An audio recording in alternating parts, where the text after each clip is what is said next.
Kaixo. Kaixo. Kaixo. Kaixo. Kaixo. Kaixo. Aunque no conozcas nuestras caras, Tal vez te suene alguna de nuestras voces. Nosotros. Y nosotras. Somos parte de las cerca de 170 personas del ayuntamiento que hemos llamado a los hogares de Donostia, En los que vivís personas mayores de 65 años solas o acompañadas de otra persona mayor.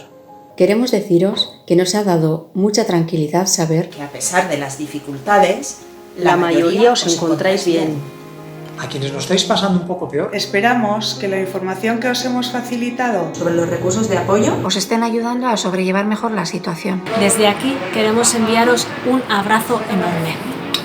durante el último mes y medio Hemos hecho más de 20.000 llamadas. Más de 20.000 llamadas. que se han convertido en más de 1.500 horas de conversaciones. Hemos hablado de cómo estabais pasando el confinamiento. Sobre cómo os encontrabais. Para nosotras y nosotros, Han sido conversaciones bonitas. de escuchar con atención, de dar y también de recibir. Hemos aprendido mucho. Hemos sentido vuestro aliento. Vuestra cercanía. Vuestro Cariño, vuestra experiencia. Y todo eso ha dado sentido a nuestro trabajo en el ayuntamiento. En estos días tan difíciles para todos y para todas. Muchas gracias por confiar en quienes hemos estado al otro lado del teléfono. Este vídeo es para eso. Para deciros, es que ricasco. Es que ricasco. Mila esker.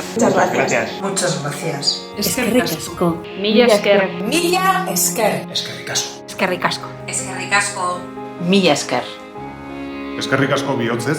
Ahora que entramos en una nueva etapa, Queremos aprovechar para deciros Que también en esta fase vamos a necesitar paciencia y mucho ánimo. Lo más duro ya ha pasado. Y ahora, Con cuidado, Responsabilidad. y apoyo mutuo. Podremos ir retomando nuestras rutinas habituales. Recordad que en esta vuelta a la normalidad Es importante que sigamos las indicaciones que en cada momento se establezcan. Que utilicemos mascarillas. que nos lavemos mucho las manos con agua y jabón. y mantengamos la distancia de seguridad con otras personas. Ya queda menos para que volvamos a abrazarnos. Mucho ánimo. Animo asko eta indarra. Mucho ánimo.